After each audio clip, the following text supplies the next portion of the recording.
Hey everybody, Vince August here. As promised, I wanted to do an extra live this week because people had sent me in questions with regards to. I opened up the door to people asking me questions and topics that they wanted me to cover. So I want to cover a mailbag question. I want to go over a news story that I had, actually a very spirited discussion with someone on another social media platform, and then of course always end on something funny. So the legal question that I got with regards to evictions and where things are going to wind up going with regards to landlord tenant court. Now, let me start off. Legal disclaimer. What I'm about to tell you only applies in the state of New Jersey. This is the law as I know it in the state of New Jersey. One. Two, this is not legal advice I'm about to give you. I am just covering the way this is going to happen in the state of New Jersey. So, right now in the state of New Jersey, we are under two different types of executive orders giving powers to Governor Murphy to enact not legislation, but executive order mandates that have to be followed by the state. And these powers and these enactments are as good so long as either the health crisis, which is one of the statutes he has it under, or the state of emergency continues. Okay, so as long as those two things are going on, he's allowed to do this. What he has enacted under his powers do not constitute codified law that didn't go through the House, didn't get passed through the New Jersey legislature and became law. These are just that. They are emergency powers under his executive orders. Now, one of the things that he's put is a moratorium on evictions. So, does that mean you can't evict anyone? No, not necessarily. There are ways to evict tenants. What you would have to do is file an order to show cause in the Superior Court, New Jersey, and show a judge that there is an emergent circumstance that has to be resolved in moving someone out of that tenancy. That emergency circumstance would be that there is something illegal going on there, or that there is a health issue that would supersede whatever the emergency condition is that we're under right now. So, for example, if there was someone in there doing drugs or drinking themselves to death or doing something that was really unhealthy or creating a situation in a building that was creating a health disturbance to other people. So, that's one way to do it. Now, does that mean you can't file an eviction for complaint, a normal eviction of complaint? No, it does not. You can. And in fact, people have. Landlords have been filing complaints all throughout this pandemic. In fact, at last count about a month ago in December, we were at around 4,500, 4,600 complaints for eviction filed in the state of New Jersey in all the 21 counties. Since that time, we probably have another 500. So we have about 5,000 evictions waiting in queue. And what does that mean, Vin, waiting in queue? Well, here's what's going to happen. So right now, the governor's emergency powers last until I believe it's January 21st. Now, assuming January 21st, governor says, hey, look, you know what? Vaccine is working, hospitalizations are down, death rate is really low. I'm giving up my executive powers, which we know is not going to happen. Okay, let's just assume that that happens. Then what happens is something kicks in called a sunset provision. That means there's a 60-day period from when he gives up his executive privilege to when everything goes back to normal. Because if he just comes in on January 21st and says, all right, listen, executive powers are up. Good luck, everyone going to court tomorrow. That would be mayhem. So there's something called a sunset provision, meaning the sun comes down. That sunset provision lasts 60 days. So if the governor gives up his emergency powers on January 21st, what does that mean? February, March 21st, all of those complaints start to appear in the Superior Court. Now, what's going to happen? You're going to have all these people that haven't been paying rent for however long. In order for them to keep their tenancies, they're going to have to post rent. If not, we're going to have evictions in the state of New Jersey by the hundreds, if not thousands, when this thing is over. And the longer this goes on, the less money people are making, the less stimulus money that they're getting, the more they're going to fall in arrears on their rent. That once these cases pop on the calendar, we're just going to have mayhem. You're going to have people that are going to be homeless by, again, the hundreds, if not thousands, in the state of New Jersey. So That's the way landlord-tenant court is working. So if you go file a complaint, the complaint gets filed. The one thing you don't get is a return date. You do get a docket number. And of course, the way in New Jersey, or most states, if not every state, the way docket numbers work is you're in the order in which the complaint was filed. So if you're the first one to file a complaint in the state of New Jersey, your docket number would be LT, landlord-tenant, 000001-21. You're the first case filed in 21 in your county. And listen, you say, well, how fast are they going to get to these cases? To be quite honest, they're talking about bringing judges back to sit on the bench and hear these cases, talking about bringing mediators in to sit and hear these cases. They're going to want to move them because landlords are going to want to get their property back. And this is going to be a big mess. All right. So that's the landlord tenant question that I was asked. Hopefully that's a sufficient answer. Second thing I want to cover, I had a really good back and forth with somebody on my other social media page regarding one of the rules that was put up by Congress that was voted on, I believe, as recent Sunday, January 2nd or whatever it was, when they went back into session. And one of the subparts of the rules, I believe it was Roman numeral XXIX, was that they wanted to modify certain language with regards to gender neutrality. Specifically, and you may have seen the story was covered, I think Tucker Carlson spoke to Tulsi Gabbard about it, and it's been covered by different people in the media. So the whole thing is, look, we want to change the words mother, father to parent. We want to swap out these words. We want to change brother, sister to gender neutral sibling. We want to remove certain language to remove the gender connotation that comes with it. Now, my reaction to this was, well, why do you have to swap out the language? Why can't you just add the language? Because swapping out the language to me indicates, you know what? These words are better than those words. So parent is better than mother and father. And my reaction, well, this is, really, who gets to make that call? First of all, it's so subjective and no one really learns anything. And what you do is now you create more division, as if we don't have enough division. You're creating more division because now you're going to have people that say, well, hold on a second. I use mother and father. Why is mother and father no longer acceptable and parent is better? I don't know that that helps people understand or become more accepting of why parent is a good word to add to the mix. See, because when you start swapping things out, what you're saying is we like this better. That's what swapping out is, as opposed to adding. So if we add parent to mother and father, some people are like, Vin, well, why do we need to add the word parent? Very simple. There are some kids that have same-sex parents, okay? Whether it's two women, two men. And you know what? Maybe those kids don't call those parents moms or dads. They just refer them as they're my parents. So you know what? In an evolving society, in a society that has this different dynamic, you know what? When you explain it to somebody who's a little bit more conservative and said, listen, I'm using mother and father, too bad. When you say, well, look, understand that there are people that don't have that same relationship, child to parent, that's why we need this extra word. That's why we want this new words. So it just makes sense to add the word. Now, I understand some of the outrage on the right when they're like, well, why do we have to take out mother and father? And I agree with that. Look, I don't think this should be about removing words. And as someone who is a comedian and an attorney, to me, the most important thing is the First Amendment. Once you start messing with language, once you start telling people, look, you can't say that this word is better than that word. Now you can't say it. This word is better than that word. Well, what's better? Just add on to the language. Let the language grow. And as you let the language grow, you have this teaching moment where you explain to people, look, this is why we want this other word. I'm trying to read the comment for people who speak different languages too. It won't translate unless universally. Eventually, exactly, Daniela.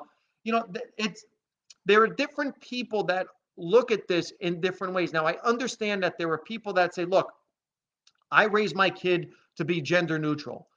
I think gender is fluid, and that's fine. Listen, this is not about inclusivity. And I tell people that my conservative friends especially, look, if someone was born biologically a man, Phil, okay, and Phil grows up his own life and Phil feels uncomfortable within his own body, Phil feels uncomfortable with who he is, and Phil someday decides, you know what, I feel more comfortable, I identify as a woman, from now on call me Philomena. And I tell people, what does it cost you as a person to acknowledge that this is what this person feels? This is what this person makes this person feel better and healthier about them. What does it cost you to acknowledge that person as a woman, as Philomena? Does it really cost you anything? Is it something that's having an impact on your life? No. Now, listen, I'm not telling you you have to accept it scientifically or anything. What I'm saying is, what is the problem with you just going along with their preferred pronoun? It's literally a name. It's really literally the difference between saying she, miss, as opposed to Mr., and using the name. It costs you nothing, especially knowing that that is what that person wants and is asking for. It's a matter of respect. Listen, there are people that ask me all the time. Here's a perfect example. What's your legal name? My legal name is Vincenzo. Look, can I call you Vinny? Yeah, you can call me Vinny. Now, listen, honestly, there's only one version of my name I don't like, which is Vincent, because my name is not Vincent, it's Vincenzo. You can call me Vinny, Vin, Vince, Enzo. I was called Chenzo in college. The only version I don't like is Vincent. So if I was to say, though, if I had a preference, look, whatever you do, just call me Vinny. I like Vinny, or I like Vin. Would that be objectionable? No. So why is that problematic? Yet someone saying to you, do me a favor, use this pronoun when you're addressing me, or use this name. Now, at the same time, again, I look at people on the left and say, look, give people that don't know that that's your preference the opportunity to catch up with you. Give us the opportunity to say, hey, look, okay, I didn't realize that was your preferred pronoun. You know what? That's bad on me. I apologize. I will make the correction moving forward, as opposed to thinking like, there's some assumption that people should know. And this is my problem with the house rules. My problem with the house rules is we can't just continue to make rules on top of rules on top of rules on top. It's too much to keep up with. So rather than swapping out words and making, well, hold on, I didn't see that memo. Where did this thing get buried in the house rules? To me, to add the word creates less of a problem. Someone's asking a question, what do you think about biological men competing in women's sports? Tracy, I think that that's a completely different thing, because what that does is there's certain physical advantages. Okay, I'm talking about just preferences that make people feel better about themselves. So if someone, this is what someone wants to be called, this is what someone identifies as, that's one thing. However, there is certain differences that we can't question. And what I say to people when it comes to athletes and sports in those situations, do we really want to have biological men wiping out records that belong to biological women, one? And do we want scholarships and opportunities being lost by biological women because biological men are crossing over? Because then you're getting into this gray area of perhaps, biological men will start doing that to gain a financial advantage and say, hey, look, you know what? I can't compete with fellow men, but I can compete with women and do better. And you know what? I could take advantage of a system, get a scholarship, or do something because I identify as a woman and take advantage. So that's where it gets really muddy. And I think that there are certain biological differences that we can't question, that there are advantages. And it goes both ways. It goes both ways, where women have an advantage in certain categories over men, and men have certain advantages physically over women. So that's a different thing. I'm talking about just respect with regards to pronouns, names. And listen, I understand, and I say this all the time to people, I understand what makes you feel uncomfortable about, and I see this all the time, and I hate when I read this on the internet, a guy who dresses in drag, or a guy who goes in full femme, and for some reason it seems to be more women are bothered by this than men. That's a dude in a dress. I hate that expression, because you know what? Look, again, this is a person expressing themselves. This is what makes that person feel better. Why is it a threat to you? And I'm not saying you have to, break bread with that person. You have to like it. You could dislike it, but at the same time, do you have to mock it? Do you have to attack it? Can you just look the other way and say, hey, look, you know what? Fine. I'll tolerate it. If it's something that makes you feel better, but this notion that it has to be attacked is what's bothersome to me.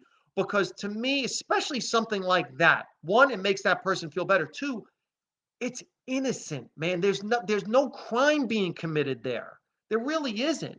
That's just the person expressing themselves and what they feel inside. And to acknowledge that, to know what a person's feeling inside and say, hey, look, you know what? If that makes you feel better, hey, God bless you. You know what? Who am I to judge that? Whatever's got to be done, fine. Hey, I'm with it. So another question that's actually easier to understand from the scientific aspect when a male has zero or almost zero testosterone. Yeah, again, look, there's science here, Deb, that changes things.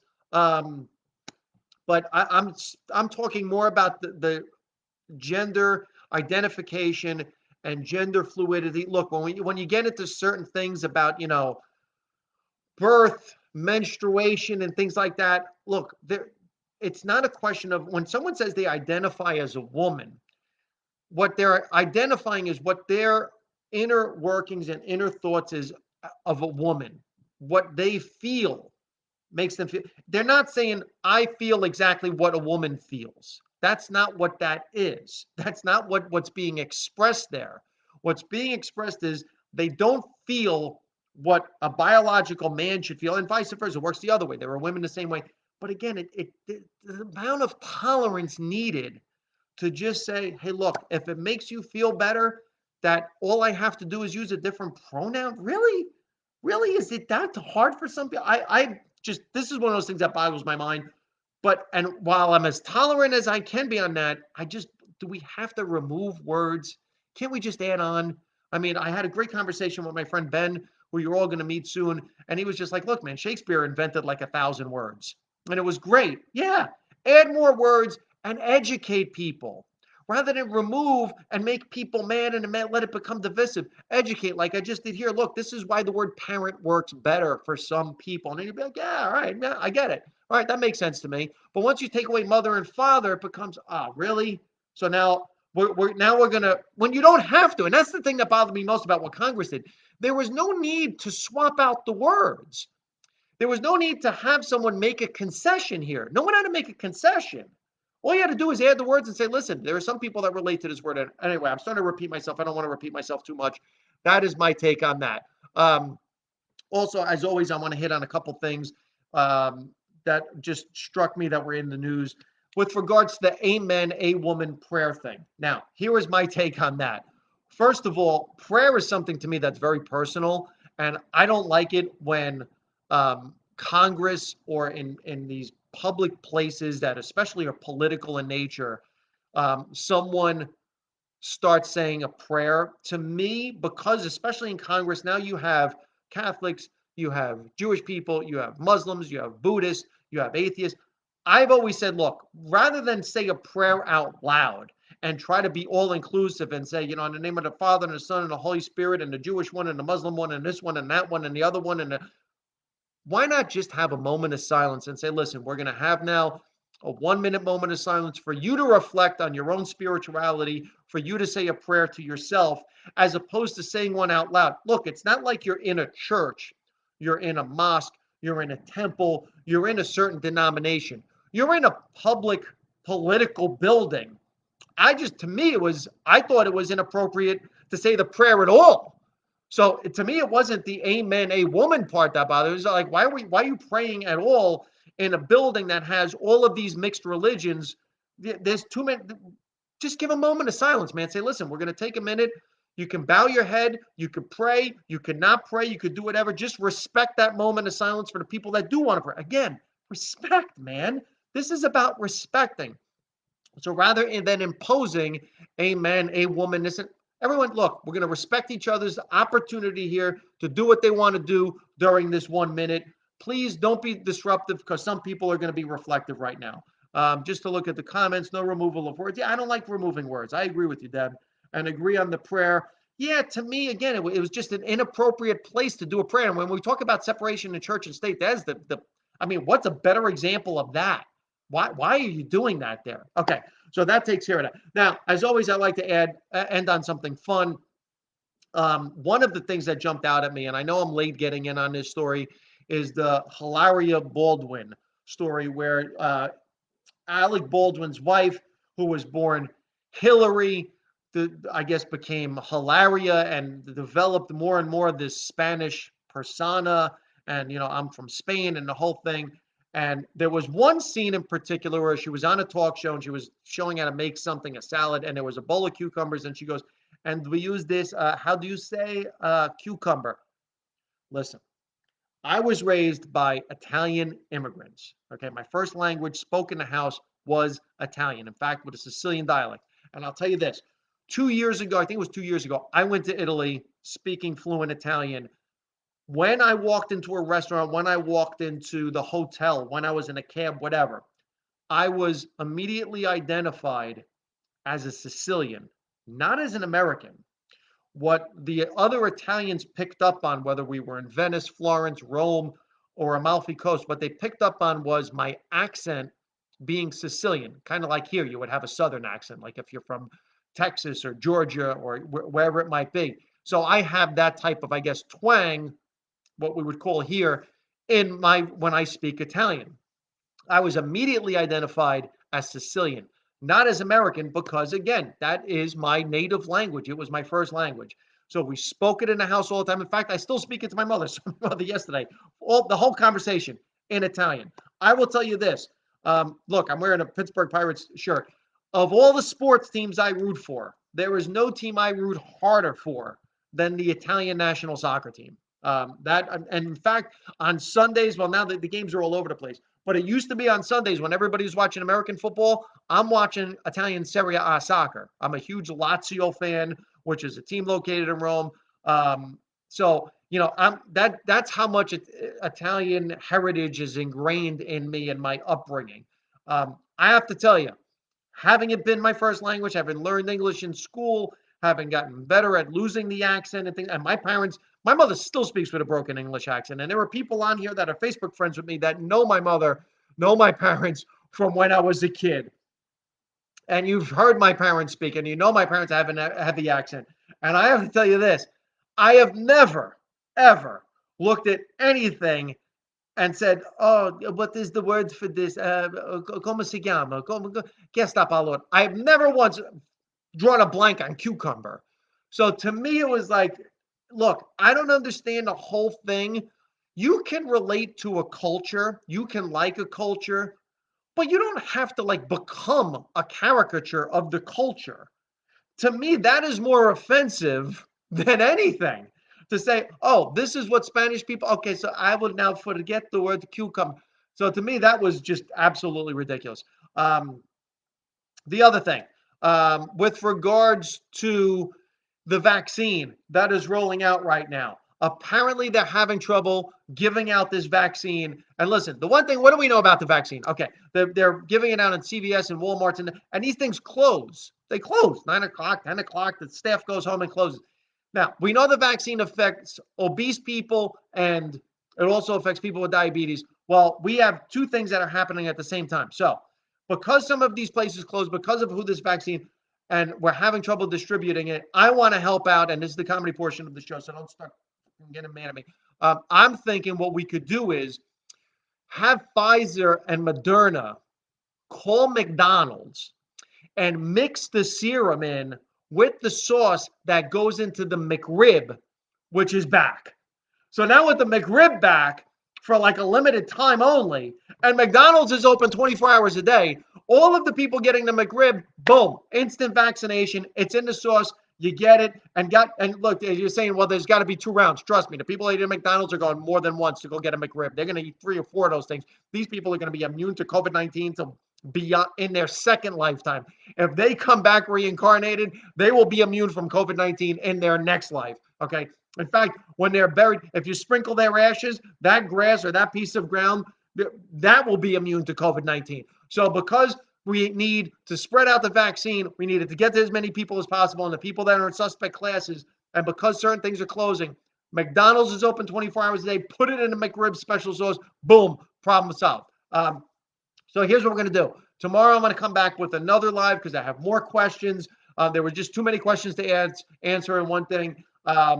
Again, listen, I'm really asking you guys to do me a favor. I very rarely ask fans to do stuff.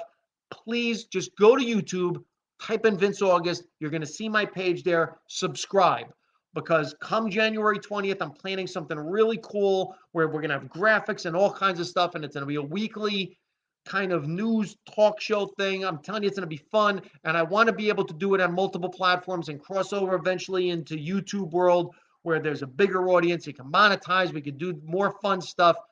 So if you can, it takes you 2 seconds. Go to YouTube, type in Vince August, subscribe to my page. Please continue to send me your emails. I'm getting all of them. I'm writing questions down. I'm writing lists down. Hey, listen, I think these things are fun, and then you keep asking me to do them, so I'll keep doing them as long as you want me to do them. And like I said, January 20th, we're going to try a new formula. Listen, let's have some fun with these things and keep it light. Everyone, please be healthy, be safe. Happy New Year, everybody. The other one it's well, it's sort of done. It feels like it's done, but it's not really done. All right. Have a good night, everybody.